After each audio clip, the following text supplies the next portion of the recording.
시청자 여러분 반갑습니다. 평안철도에서 진행하는 목요 특별대담, 오늘은 30번째 시간이 되겠습니다. 오늘 주제는 지난주에 이어서 해수부 공무원 실종 사건 다시 보기 두 번째 시간이 되겠는데요. 오늘 이 주제와 관련해서 말씀을 해 주실 분 모셨습니다. 문경환 국민주권연대 정책선전위원장 나오셨습니다. 안녕하세요. 네. 제기하신 의혹 첫 번째가 왜 하필 국민적 관심이 집중되거나 아니면 의혹이 많은 사건일수록 이 경우에 CCTV가 갑자기 고장이 나고 뭔가 껐다가 나고 이런 의혹을 제기하시는 건가요?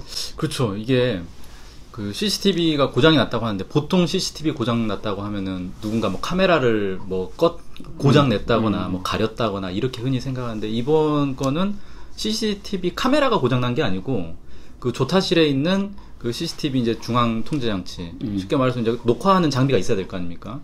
그런 이제 이 시스템이 고장이 났다는 거예요. 그래서 이건 그 카메라를 고장 내려면 사실 노출이 쉽게 되죠. 누가 야 카메라 왜 건드리냐 뭐 이렇게 의혹을 갖기 쉬운데, 조용히 조타실에서 그냥 기계를 좀 건드리면 이게 이제 고장이 날 수 있는 그런 이제 것인데, 그럼 누가 이제 의도적으로 했을 가능성도 있지 않겠나 뭐 이렇게 생각이 되고, 하필이면 CCTV가 이 이제 의혹 사건이 발생한 그 배에서 출항할 때는 멀쩡했는데 출항할 때는 정상적으로 작동을 했다. 그렇죠. 그런데 네. 하필 사건 나기 전에 이제 고장이 딱 났는데, 이상하게 이제 한국 사회에서 요즘은 CCTV가 워낙 많으니까 무슨 사건 사고 터지면 다 그 주변 CCTV가 증거가 된단 말이에요. 경찰들도 그렇죠. 경찰도 제일 먼저 하는 게 CCTV 확보하는 게 제일 먼저. 교통사고도 뭐 일단 블랙박스부터 확보하고 이건데, 뭐 예전에 이제 천안함 사건이라든지 세월호 사건이라든지 보면 다 CCTV가 이 문제가 있어요. 천안함도 처음에 CCTV 영상 공개하라니까 군에서 공개를 했는데 뭔가 조작 흔적이 있다라고 해가지고 이제 군에서 더 이상 없다라고 막 발뺌하다가 결국은 또 원본이라고 또 내놨어요. 근데 그것도 또 더 있는 거 아니냐, 또 조작 의혹 막 나오고 그래가지고 논란이 됐었죠. 세월호도 마찬가지로, 세월호는 뭐 사건 터지고 한참 뒤에야 막 발견된 CCTV 자료도 나오고 이게 뭐 조작된 흔적이 있었다 그래가지고 또 논란이 되고, 항상 이런 식인 거죠. 자, 그러면 우리가 이걸 누가 의도적으로 했느냐 그렇지 않느냐를 떠나서 어쨌든 이번 이 사건이 미궁속으로 혹은 여러 가지 의혹이 제기될 수밖에 없었던 가장 기본적인 이유가 CCTV가 만약에 그 기록이 남아 있었다면 지금 논란이 되고 있는 여러 가지 문제들이 사전에 그렇죠. 해명이 됐겠죠. 두 번째로 제기하신 의혹이 그 먼 거리를 무려 38km를 이 저체온증에 걸리지 않고 갈 수 있었는가 이렇게 제기를 하셨어요. 네. 여기에 대해서 좀 보충 설명을 좀 해주시죠. 처음 딱 그 공개가 됐을 때 많은 사람들이 의혹을 가진 게 38km를 헤엄을 쳐서 갔다. 이게 보통 이제 수영 선수도 쉽지 않은 건데 이게 그냥 잔잔한 수영장 물도 아니고 조류가, 그 조류라는 게요, 그 밀물 썰물 있지 않습니까? 그러면 하루에 밀물과 썰물이 2번씩 있어요. 그럼 총 4번을 물이 왔다 갔다 합니다. 그러면 보통 가만히 있으면은 이쪽으로 쭉 갔다가 저쪽으로 쭉 갔다가 계속 왔다 갔다 하는 거예요. 그러니까 이게 갈지자로. 그렇지. 동력이 없는 경우에는 네. 물결에 따라서 쓸려갔다가 이렇게 그렇죠. 지그재그로 갈 가능성이 많다는 거죠. 네. 네. 그리고 여기가 이제 소연평도 바로 바로 남쪽에서 이제 실종된 걸로 이제 추정이 되는데, 거기서부터 이제 출발을 한다면 이 섬 때문에 조류가 이제 해류가 매우 복잡하게 이제 간단 말이에요. 그래서 해경에서 뭐 여러 연구소들에 문의를 해가지고 시뮬레이션을 돌려보니까 그때 당시에 이제 이 물이 반시계 방향으로 이렇게 돌고 있었어요. 그 섬을 중심으로. 그래서 아마 거기서 실종이 됐으면 그 섬 주변을 반시계 방향으로 이렇게 돌았을 것이다, 이렇게 얘기를 하더라고요. 근데 이 사람이 38km 떨어진 서북쪽 방향에서 발견이 됐기 때문에 그러면 이 조류를 뚫고 이렇게 헤엄쳐서 간 거다. 그래서 의도적으로 월북한 거다, 이렇게 이제 추정을 하더라고요. 근데 그래, 조류를 거슬렀구나라까지는 알겠는데, 이게 사람의 힘으로 가능한가? 그리고 시간을 추정해보면 대략 28시간에서 38시간을 사라진 상태였어요. 그러니까 바닷속에 있었던 거죠. 그 오랜 시간을 무슨 특수부대도 아니고 특수부대도 아마 못할 겁니다. 그렇게 그 오랜 시간을 막 헤엄을 쳐가지고 그러니까 부유물에 떠서 그냥 가만히 있는 것도 아니고 열심히 헤엄을 쳤다는 거 아닙니까? 그렇게 가는 게 과연 가능한가? 그리고 그 이제 미국의 무슨 그런 이제 해양 그런 관련된 자료에 따르면은 수온 20도씨에서 보통 사람이 이제 2시간에서 7시간이면 혼수 상태에 빠지고 최장 40시간이 지나면 사망한다. 이게 이제 쉽게 말해서 40시간이면 아까 말씀하신 것처럼 체력을 이렇게 막 몸을 불려가지고 준비한 사람이나 이제 해당될 거고 보통은 이제 그 전에 이제 사망하는 경우가 많겠죠. 저체온증으로. 그리고 생각을 해보면 이 사람이 물에 빠져가지고 진짜 칠흑 같은 어둠의 망망대에 이제 떠내려 갔던 그런 이제 상황인 건데 보통 사람이면 그 심리적으로 이게 막 엄청나게 위축되고 불안하고 그렇죠. 이거 뭐 한 8시간 지나면 이 공포 때문에도 그렇죠. 이 뭐랄까 여러 가지 신체 활동이 경직된다거나 이렇게 이상 작동을 한다는 거죠. 네네. 네. 그럼에도 불구하고 이제 지금 국방부의 공식 발표를 보면 의도를 가진 월북이었다. 두 번째는 북한이 이 사살을 했다. 수십 발을 쏴서 그리고 이걸 불태워 주겠다. 네. 이 세 가지가 핵심인 거죠. 네. 근데 그 근거로는 이제 첩보 자산이라고 얘기를 하지만 내용을 공개하지는 않았다. 군부가 그럼 왜 이런 이 확신을 가지게 됐을까요? 제가 가장 의문이 드는 게 그거예요. 그러니까 뭔가 이런 의혹이 있다 정도가 아니라 너무 확실하게 얘기를 해버리고 또 이제 군에서 발표하자마자 청와대나 뭐 이제 여당 쪽에서도 거기에 기초해가지고 이제 북을 규탄하는 이제 발언들이 나와버리고 그러니까 뭔가 엄청 확실한 증거가 있나 싶은데 문제는 이게 이제 군의 첩보 자산이라고 해보니까 공개를 할 수가 없는 거예요. 그러니까 그냥 국민들한테는 믿어라 이거밖에 안 되는 거거든요. 군에서 이렇게 결론을 내렸으니 국민들은 믿고 의심하지 말아라 이런 건데 요즘 같은 시대에 누가 그렇다고 해서 그걸 그냥 순순히 믿습니까? 증거를 보여줘야 국민들도 인정을 하고 납득이 되는 건데 근데 이제 군에서 얘기한 게 뭐 여러 가지 근거들을 제시를 하는데 뭐 예를 들어서 구명조끼를 입고 있었기 때문에 의도적 월북이다. 근데 알고 보니 구명조끼는 원래 이제 배에서 근무할 때 입게 돼 있다. 그 다음에 신발을 벗어놓고 갔기 때문에 의도적인 월북이다라고 하는데 신발도 알고 보니 그 공무원 거라는 게 확정할 수 없더더라. 뭐 이렇게 돼버렸고요. 그 다음에 뭐 부유물을 타고 있었으니까 의도적 월북이다. 그것도 이제 말이 안 돼. 부유물이야 사실 실족해서 바다에 빠진 사람도 있으면 당연히 붙잡고 가지 그걸 뭐 월북할 사람만 붙잡고 가는 게 아니거든요. 그러니까 결국 남는 거는 첩보 자산 말고는 증거가 하나도 없는 거예요. 근데 그 첩보 자산은 공개할 수 없다.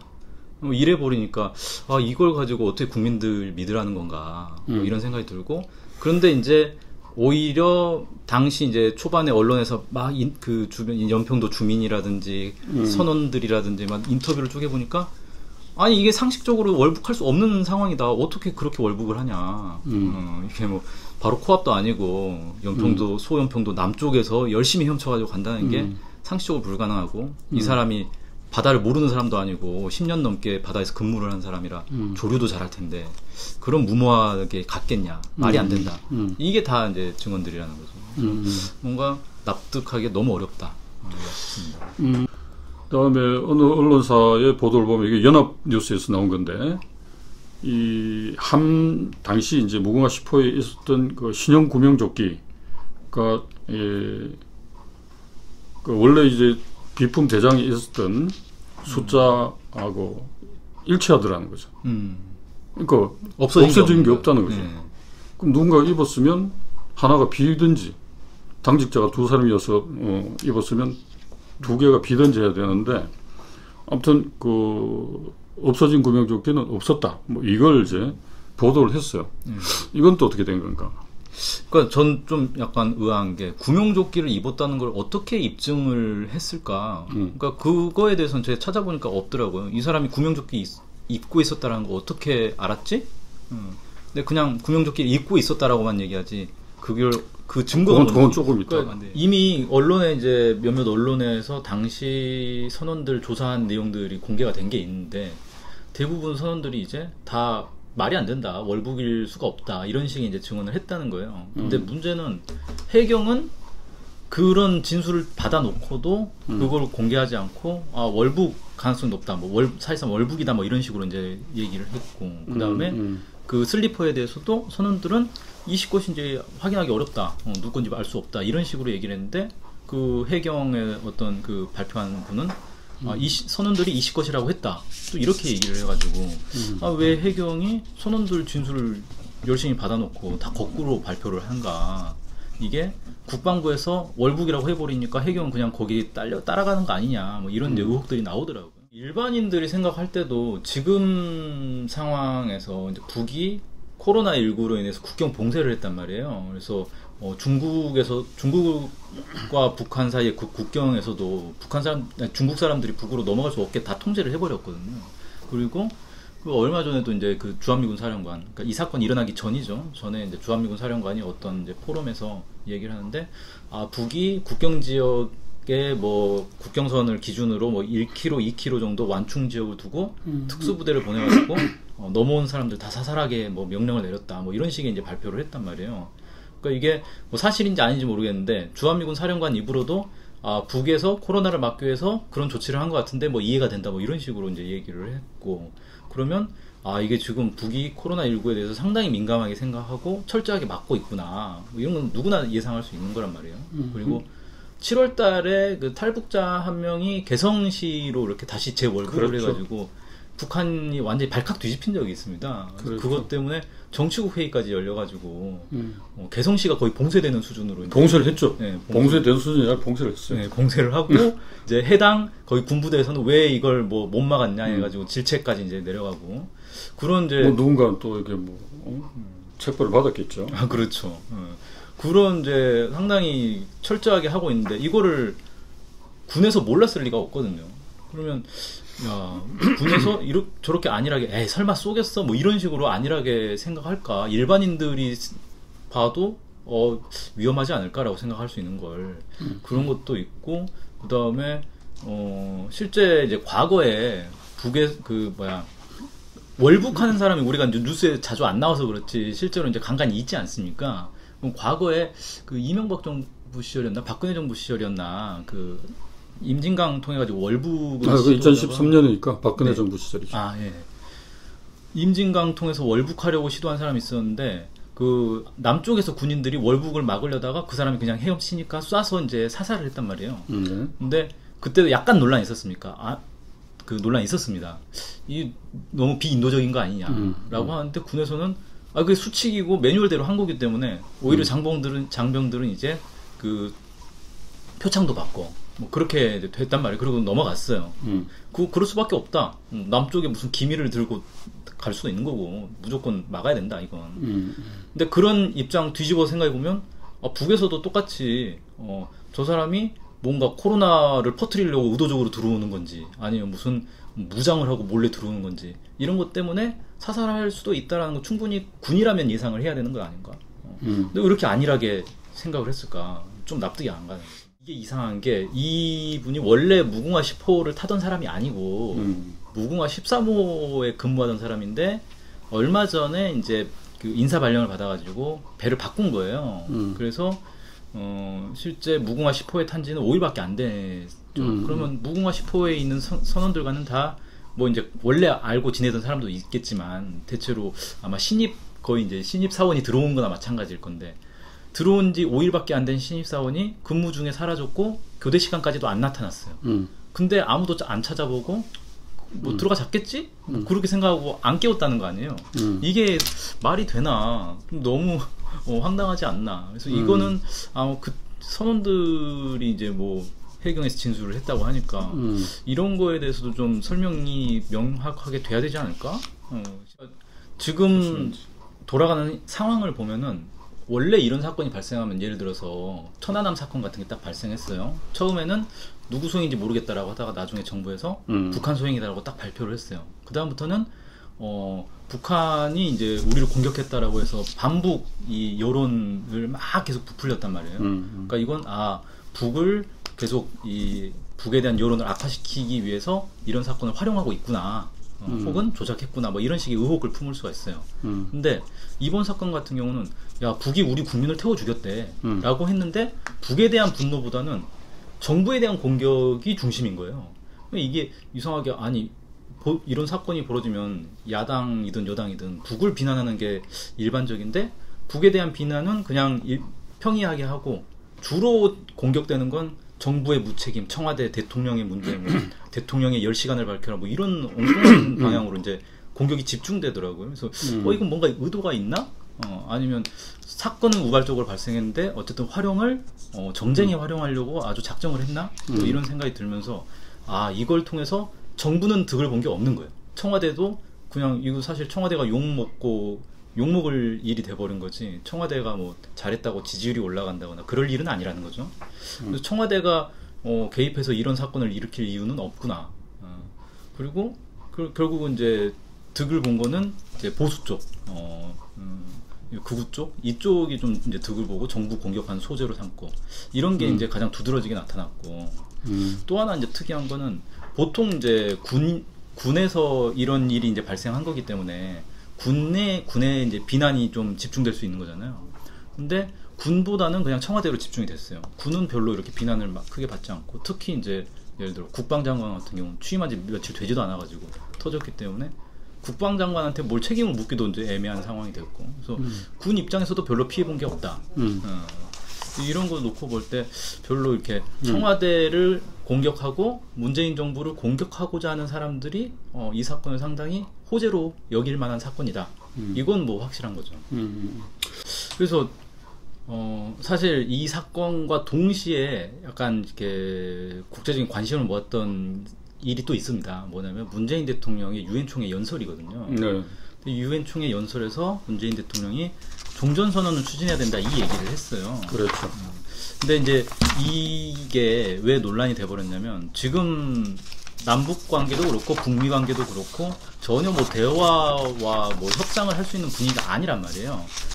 그래서 이 종전선언 연설이 딱 나오고 나서 나오는 반응 자체는 야 그게 되겠냐 지금 상황에서 뭐 현실성이 전혀 없다. 미국에서도 좀 비난 목소리가 나오고 국내에서도 뭐 문재인 대통령이 뭐 이건 전혀 뭐 맞지 않는 얘기를 한 거다 뭐 이런 식의 이제 비난이 주로 이제 그러니까 보수 쪽 이쪽에서 많이 이제 나왔습니다. 그런데 저는 종전선언의 얘기가 현실성을 떠나서 지금 상황에서 남북관계나 북미관계 이 한반도 문제를 푸는 데서 매우 중요하다고 생각하는 게 네.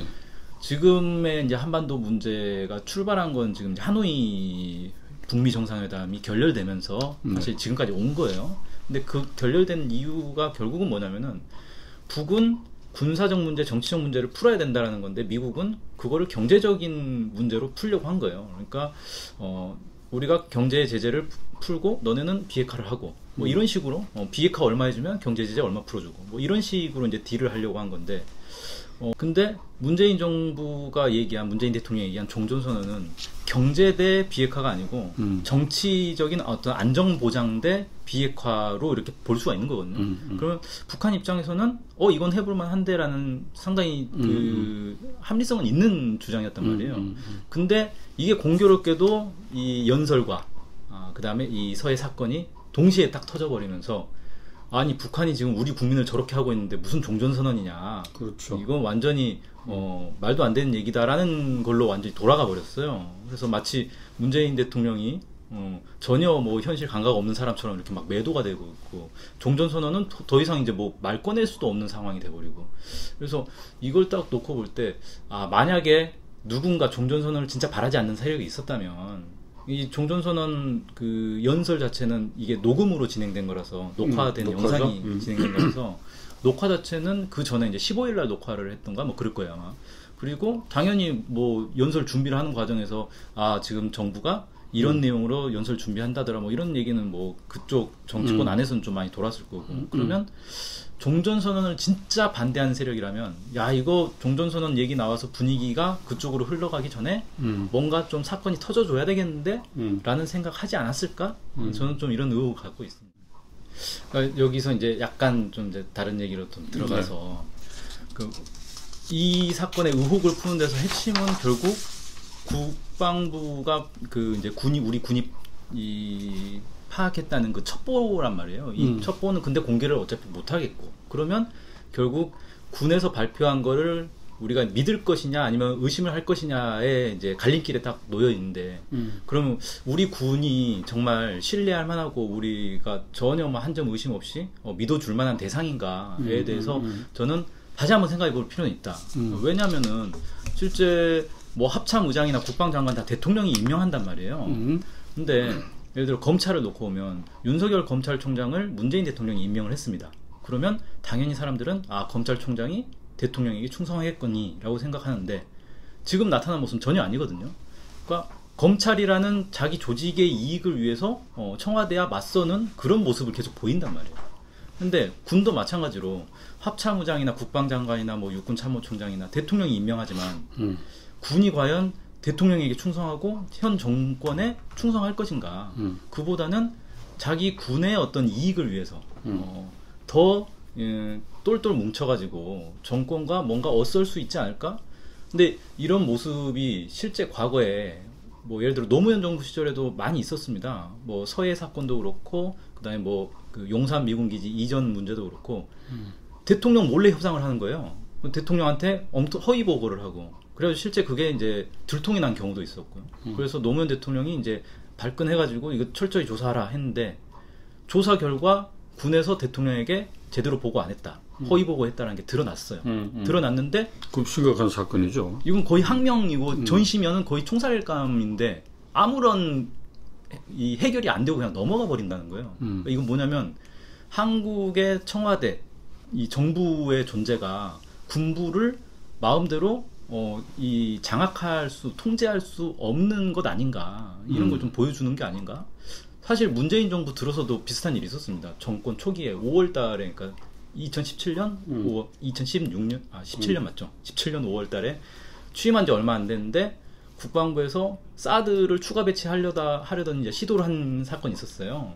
그래가지고 이게 논란이 돼서 이제 군부 쪽에 이제 그 책임 추궁이 들어가니까 우린 그 정의용 안보실장한테 다 보고한 거다라고 얘기를 했는데, 정 실장은 들은 바 없다, 이렇게 되면서 이제 막 논란이 돼버렸죠. 그러니까 군이 과연 청와대나 대통령에게 정말 철저히 복종하고 다 보고하고 지시에 따라 행동하는가, 저는 100% 이렇게 신뢰하기는 좀 어렵다. 그 군 안에서도 특히 이제 이 주류 세력이라든지 문재인 대통령에 대한 불만을 가진 세력이 충분히 있을 수 있고, 이런 세력들이 뭘 할지 이런 건 의심을 해볼 필요가 있지 않을까, 조심스럽게. 사살 같은 이런 불행한 사태를 막을 수가 없는 것 아니냐라는 차원에서 우리 문 박사님도 좀 더 실사구시적인 탐사 보도와, 그다음에 이런 이 재발되지 않도록 근본적인 환경을 만드는 일, 뭐 지금도 열심히 하고 계시지만 좀 더 이 노력을 좀 경주해야 되는 그런 과제를 우리에게 안겨주고 있는 것 아닌가, 그런 생각을 하고요. 오늘 준비한 시간은 마무리해야 될 것 같습니다. 여러 가지로 이렇게 연구활동과 조사를 통해서 합리적인 의혹을 제기를 하고, 그에 따른 이제 추론, 그리고 사태의 재발을 막기 위한 실천적인 노력을 하고 있는 우리 문경환 국민주권연대 정책선전위원장님께 다시 한번 감사의 말씀 드리면서 오늘 방송은 이것으로 마무리하도록 하겠습니다. 시청자 여러분 고맙습니다. 고맙습니다.